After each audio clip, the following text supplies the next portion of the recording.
Assalamualaikum warahmatullahi wabarakatuh.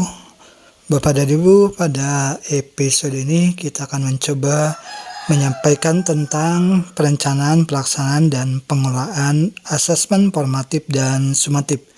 Sumber informasi yang disampaikan ini berasal dari Panduan Pembelajaran dan Asesmen Jenjang Pendidikan Dasar dan Menengah, Pusat Asesmen dan Pembelajaran, Badan Penelitian dan Pengembangan, dan Perbukuan Kemendikbud Riset.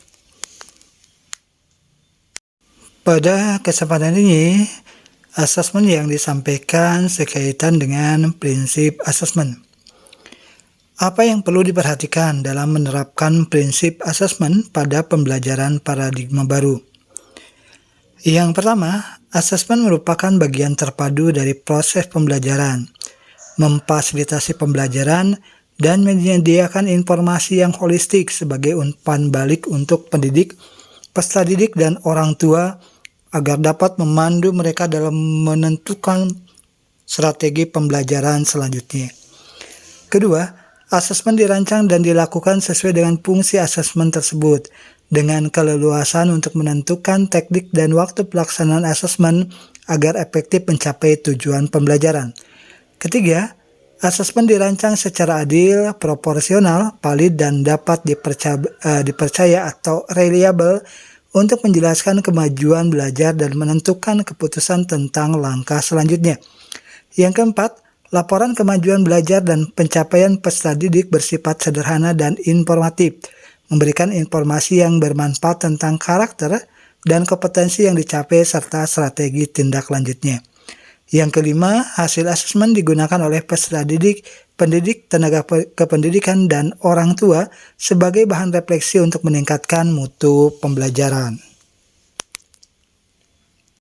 Sekaitan dengan prinsip asesmen, yang pertama, prinsip asesmennya, asesmen merupakan bagian terpadu dari proses pembelajaran, memfasilitasi pembelajaran, dan menyediakan informasi yang holistik sebagai umpan balik untuk pendidik, peserta didik, dan orang tua agar dapat memandu mereka dalam menentukan strategi pembelajaran selanjutnya.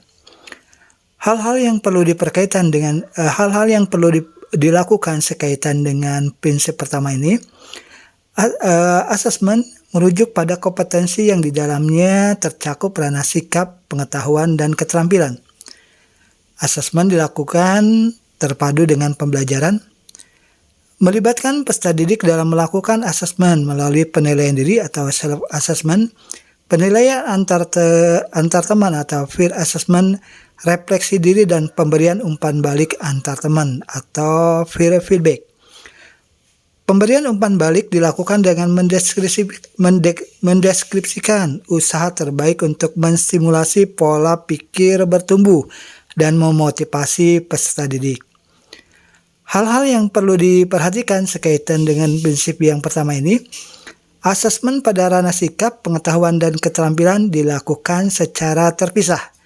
Jadi, asesmen pada tiga ranah secara terpisah sebaiknya perlu ditinggalkan. Yang perlu ditinggalkan berikutnya adalah asesmen dilakukan secara terpisah dari pembelajaran. Hal berikutnya yang perlu ditinggalkan adalah asesmen hanya dilakukan oleh pendidik. Kemudian hal lain yang perlu ditinggalkan yaitu umpan balik berupa kalimat pujian yang pendek. Misal, bagus, keren, pinter, pandai, cerdas, dan sebagainya. Hal kedua sekaitan dengan prinsip asesmen ini yaitu asesmen dirancang dan dilakukan sesuai dengan fungsi asesmen tersebut, dengan keleluasan untuk menentukan teknik dan waktu pelaksanaan asesmen agar efektif mencapai tujuan pembelajaran. Hal-hal yang perlu dilakukan sekaitan dengan prinsip yang kedua ini, yaitu membangun komitmen dan menyusun perencanaan asesmen yang berfokus pada asesmen formatif. Jadi berfokus pada asesmen formatif.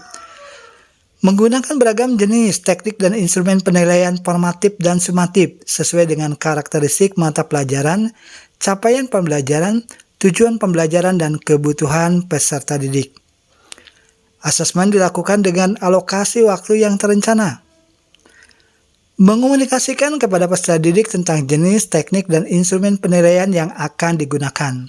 Harapannya, peserta didik akan berusaha mencapai kriteria yang terbaik sesuai dengan kemampuannya. Hal-hal yang perlu ditinggalkan sekaitan dengan prinsip yang kedua ini, yang perlu ditinggalkannya adalah bahwa berfokus pada asesmen sumatif. Ini perlu ditinggalkan.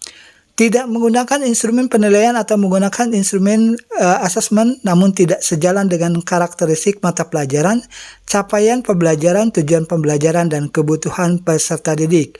Ini juga perlu ditinggalkan. Asesmen dilakukan mendadak. Ini perlu ditinggalkan.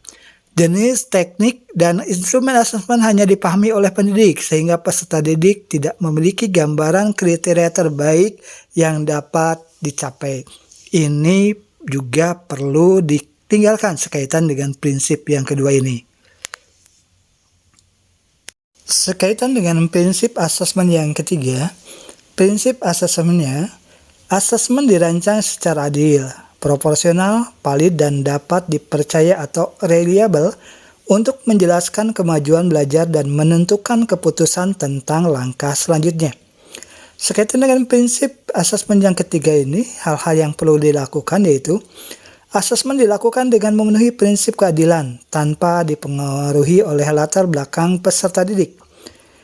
Menerapkan moderasi asesmen, yaitu berkoordinasi antara pendidik untuk menyamakan persepsi kriteria sehingga tercapai prinsip keadilan. Menggunakan instrumen asesmen yang mampu mengukur capaian kompetensi dengan tepat. Sekaitan dengan prinsip yang ketiga ini, hal-hal yang perlu ditinggalkannya yaitu asesmen lebih menguntungkan peserta didik karena latar belakang tertentu. Ini perlu ditinggalkan. Adanya unsur subjektivitas dalam asesmen, ini juga perlu ditinggalkan. Asesmen menggunakan instrumen asesmen yang tidak sesuai dengan tujuan dan aktivitas pembelajaran. Ini juga perlu ditinggalkan.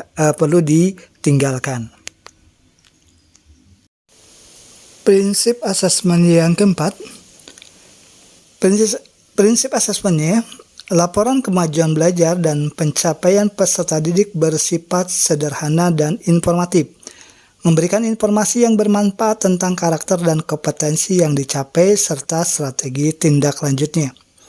Sekaitan dengan prinsip yang keempat ini, hal-hal yang perlu dilakukan jelas dan mudah dipahami oleh semua pihak. Asesmen ketercapaian kompetensi dituangkan dalam bentuk angka dan deskripsi.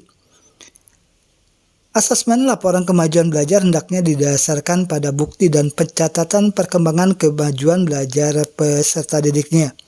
Selanjutnya, laporan kemajuan belajar digunakan sebagai dasar penerapan strategi tindak lanjut untuk pengembangan kompetensi peserta didik.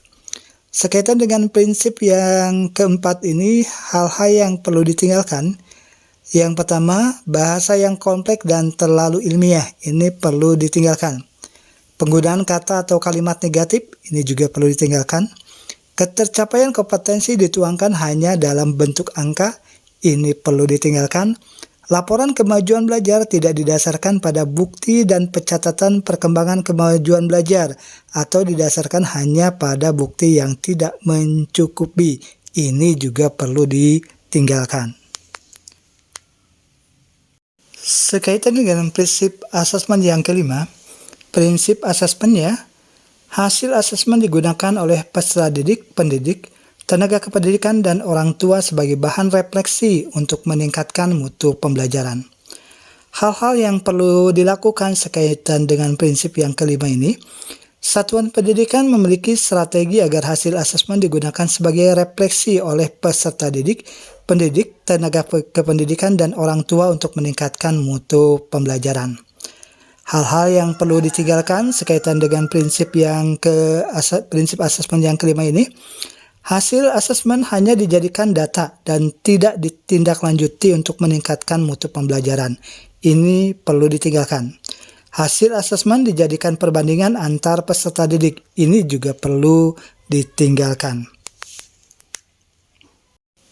Bapak dan Ibu, demikian informasi tentang prinsip asesmen yang berkaitan pula dengan paradigma yang pembelajaran yang terbaru, yaitu paradigma Merdeka Belajar. Ini prinsip-prinsip asesmen yang kita perlu perhatikan sekaitan dengan paradigma Merdeka Belajar ini. Dalam informasi ini selain disampaikan prinsip asesmennya, juga disampaikan pula hal-hal yang perlu dilakukan sekaitan dengan prinsip tersebut, juga informasi hal-hal yang perlu ditinggalkan sekaitan dengan prinsip asesmen tersebut. Demikian Bapak dan Ibu, semoga bermanfaat dan menginspirasi pada Bapak dan Ibu. Terima kasih atas perhatiannya, mohon maaf bila ada salah dan keliru. Wassalamualaikum warahmatullahi wabarakatuh.